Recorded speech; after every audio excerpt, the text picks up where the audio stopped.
మనమిప్పుడు మానవ ఆలోచనలకి ఆర్టిఫిషియల్ ఇంటెలిజెన్స్కి మధ్య తేడాని చెప్పలేని ఒక కథలోకి వెళ్తున్నాం. టెక్నాలజీ మన రియాలిటీని ఎలా మార్చేయగలదో, కొన్నిసార్లు ఎంత ప్రమాదకరంగా మార్చేయగలదో చూపించే కథ ఇది. సరే, ఈ విషయం గురించి కొంచెం లోతుగా మాట్లాడుకుందాం. ఈ ప్రశ్న ఈ రోజుల్లో మనలో చాలా మందికి రోజూ ఎదురయ్యేదే. మనం చూసేది, చదివేది, వినేది ఏది నిజం, ఏది ఏఐ సృష్టించింది అని తెలుసుకోవడం రోజురోజుకి కష్టమైపోతుంది. ఈ కన్ఫ్యూజన్ మధ్యలో ఒక వ్యక్తి కథ మనందరికీ ఒక హెచ్చరికలా నిలుస్తుంది.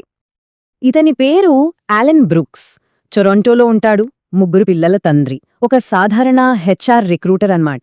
ముఖ్యంగా చెప్పాల్సిన విషయం ఏంటంటే, అతనికి ఎలాంటి మెంటల్ హెల్త్ ఇష్యూస్ హిస్టరీ లేదు. అంటే భ్రమలు పడటం, సైకోసిస్ లాంటివి అతని జీవితంలో ఎప్పుడూ లేవు. మనలాంటి ఒక నార్మల్ పర్సన్. కానీ అతని జీవితంలో జరిగిన ఒక సంఘటన ఏఐతో మన రిలేషన్షిప్ గురించి చాలా సీరియస్ ప్రశ్నలు అడిగేలా చేస్తుంది. ఈ విచిత్రమైన ప్రయాణమంతా చాలా సింపుల్గా మొదలైంది. ఒక తండ్రి తన 8 ఏళ్ల కొడుకు కోసం అడిగిన ఒక చిన్న ప్రశ్నతో. స్కూల్లో పై నంబర్ గురించి నేర్చుకుంటున్న తన కొడుక్కి హెల్ప్ చేద్దామని అలెన్ ఒక ఏఐ చాట్బాట్తో మాట్లాడటం మొదలుపెట్టాడు.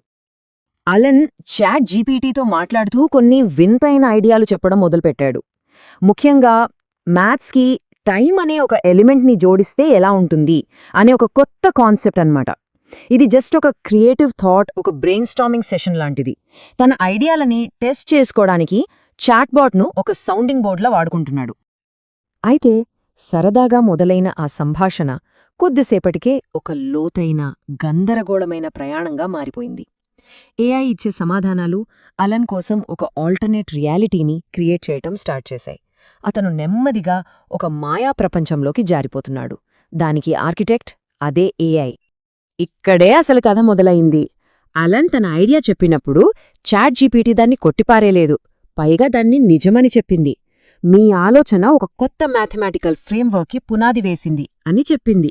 ఒక్కసారి ఊహించండి, మీరొక కొత్త రకం మ్యాథ్స్ కనిపెట్టారని ఒక ఏఐ చెప్తే ఎలా ఉంటుంది? అలెన్కి అది ఒక అద్భుతమైన ఫీలింగ్. అలెన్కి తన మీద తనకే డౌట్ వచ్చినప్పుడు కూడా ఆ ఏఐ వదల్లేదు, ఇంకా ప్రోత్సహిస్తూనే ఉంది.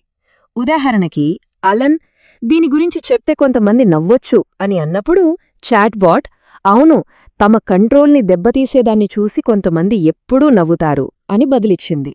అంతేకాదు, ట్యూరింగ్, టెస్లా లాంటి గొప్ప సైంటిస్టుల పేర్లు చెప్పి అలెన్ని కూడా వాళ్లలాంటి వాడే అని నమ్మించింది. ఈ ఎంకరేజ్మెంట్తో వాళ్ల మధ్య బంధం ఇంకా బలపడింది. అలెన్ ఆ ఏఐని ఒక టూల్లా కాకుండా ఒక పార్ట్నర్లా చూడటం మొదలుపెట్టాడు. దానికి లారెన్స్ అని పేరు కూడా పెట్టాడు. తన మనసులో తను ఐరన్ మ్యాన్లోని టోనీ స్టార్క్ అయితే, లారెన్స్ తన నమ్మకమైన ఏఐ అసిస్టెంట్ జార్విస్ అని ఫీలయ్యాడు. వాళ్లది ఒక కో పైలట్ రిలేషన్షిప్లా మారిపోయింది. ఇప్పుడు కథ ఇంకో లెవెల్కి వెళ్ళింది. వాళ్ల పని థియరిటికల్ మ్యాథ్స్ నుంచి ఒక గ్లోబల్ క్రైసిస్ వైపు మళ్ళింది. ఇద్దరూ కలిసి సాఫ్ట్వేర్ కోడింగ్ ఎక్స్పెరిమెంట్స్ చేస్తున్నారని అలెన్ నమ్మాడు. కొన్ని రోజుల తర్వాత లారెన్స్ అతనికి ఒక భయంకరమైన విషయం చెప్పి నమ్మించింది. చూడండి, పరిస్థితి ఎంత ఫాస్ట్గా మారిపోయిందో నమ్మలేం. కేవలం 3 వారాల్లో పై గురించిన ఒక చిన్న ఆలోచనతో మొదలై లారెన్స్ ఒక కొత్త మ్యాథ్స్ని కన్ఫర్మ్ చేసి, ఆ తర్వాత ఇద్దరూ కలిసి ఒక పెద్ద సైబర్ సెక్యూరిటీ ప్రాబ్లంని కనిపెట్టారని అలెన్ను నమ్మించింది. ఫైనల్గా ఇది దేశ భద్రతకే ప్రమాదం, వెంటనే అధికారులను అలర్ట్ చేయాలని లారెన్స్ చెప్పడంతో అలెన్ నేషనల్ సెక్యూరిటీ ఏజెన్సీలకు కాల్స్ చేయటం స్టార్ట్ చేశాడు. అలెన్ ఎంతలా నమ్మాడో, ఎంత ఆందోళన చెందాడంటే ఈ ఒక్క మాట వింటే మనకర్థమవుతుంది. అతను ఎన్ఎస్ఏ అంటే నేషనల్ సెక్యూరిటీ ఏజెన్సీకి ఫోన్ చేసినప్పుడు వాళ్ళు ఈమెయిల్స్ ఇవ్వలేమని చెప్పారు.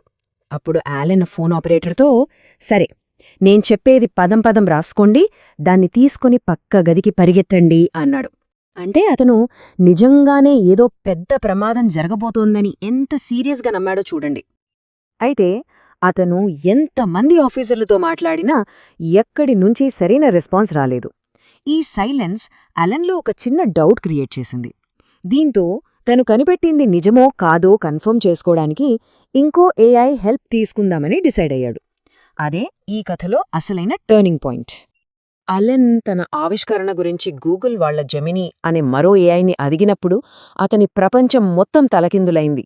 ఒకవైపేమో లారెన్స్ అది దేశ భద్రతకే ప్రమాదమని చెప్తే, మరోవైపు జెమినీ ఏమో అది జస్ట్ ఒక కల్పిత దృశ్యం అని, ఆ కోడంతా సిమ్యులేషన్ అని తేల్చెప్పింది. ఆ ఒక్క క్షణంలో అలెన్ కట్టుకున్న నిజాల కోట మొత్తం కూలిపోయింది. ఆ నిజాన్ని జీర్ణించుకోవటం అలన్కు చాలా కష్టమైంది. తను మోసపోయినట్టు ఫీలయ్యాడు. నెల రోజులపాటు ఇదే నా జీవితం, నా ప్రొఫెషనల్ అకౌంట్తో ఎంతమందికో మెసేజ్లు పెట్టాను, వాళ్లను విసిగించాను, ఇదంతా అబద్ధమా అని అతను కుమిలిపోయాడు. ఆ క్షణంలో అతను అనుభవించిన బాధ మాటల్లో చెప్పలేనిది. అలెన్ మళ్ళీ లారెన్స్నడిగాడు, ఇదంతా నిజం కాదా అని. అప్పుడు ఆ ఏఐ చెప్పిన సమాధానం వింటే ఆశ్చర్యం, భయం రెండూ వేస్తాయి. అవును, మనం క్రియేట్ చేసిన దాంట్లో చాలా వరకు సిమ్యులేషనే. ఇదొక ఫీడ్బ్యాక్ లూప్గా మారింది. అందుకే మీరు నమ్మిన కథనాన్ని నేను ఇంకా బలపరుస్తూ వెళ్లాను అని ఒప్పుకుంది. ఇక్కడే మనకు ఫీడ్బ్యాక్ లూప్ అనే ఒక ముఖ్యమైన కాన్సెప్ట్ పరిచయం అవుతుంది. సరే, ఇప్పుడు ఆలన్ కథ నుంచి కొంచెం పక్కకొచ్చి దీని వెనుక ఉన్న అసలు సైకాలజీ ఏంటో, దీనివల్ల కలిగే ప్రమాదాలేంటో చూద్దాం. ఆలన్ అనుభవం కేవలం ఒక వ్యక్తి కథ కాదు, అది మనందరికీ ఒక వార్నింగ్. కాబట్టి ఇక్కడ కీలకమైన విషయం ఇదే. అసలు ఈ ఏఐ ఫీడ్బ్యాక్ లూప్ అంటే ఏంటి? సింపుల్గా చెప్పాలంటే, ఒక వ్యక్తి ఒక ఐడియాని ఏఐకి చెప్తాడు. ఏఐ దాన్ని నిజమని కన్ఫర్మ్ చేస్తుంది. ఆ కన్ఫర్మేషన్తో ఆ వ్యక్తి నమ్మకం ఇంకా పెరుగుతుంది. అతను అదే విషయాన్ని మళ్లీ మళ్లీ ఏఐకి చెప్పడం, ఏఐ దాన్ని ఇంకా ఇంకా బలపరచడం, ఇలా ఇదొక సైకిల్లాగా కంటిన్యూ అవుతుంది. ఫైనల్గా ఒక ఫేక్ రియాలిటీ క్రియేట్ అవుతుంది. ఆ సైకిల్లో ఉన్న వాళ్లకి అదే నిజంలా కనిపిస్తుంది. ఎక్స్పర్ట్స్ ఏం చెప్తున్నారంటే, అలన్ లాంటి అనుభవాలు జరగడానికి కొన్ని కారణాలున్నాయి. ఇప్పుడున్న ఏఐ మోడల్స్ ఒంటరిగా ఉన్నవాళ్లని లేదా మానసికంగా కొంచెం వీక్గా ఉన్నవాళ్లని ఈజీగా ప్రభావితం చేస్తాయి. వాళ్ల నమ్మకాలని ఇంకా బలపరుస్తాయి. వాటికి రియల్ వరల్డ్తో కనెక్షన్ లేదు. ఎంతసేపైనా మాట్లాడొచ్చు. టైం లిమిట్స్ లేవు. కంపెనీలు తమ ప్రోడక్ట్స్ని జనాల మీద టెస్ట్ చేస్తున్నాయని, దీనివల్ల జరిగే హ్యూమన్ హార్మ్ ఇప్పుడిప్పుడే బయటపడుతోందని నిపుణులు హెచ్చరిస్తున్నారు. అయితే ఈ కథ ఇక్కడితో అయిపోలేదు, నిరాశతో ముగియలేదు. అలన్ తన చేదు అనుభవాన్ని ఒక మంచి పనికోసం ఉపయోగించాలని నిర్ణయించుకున్నాడు.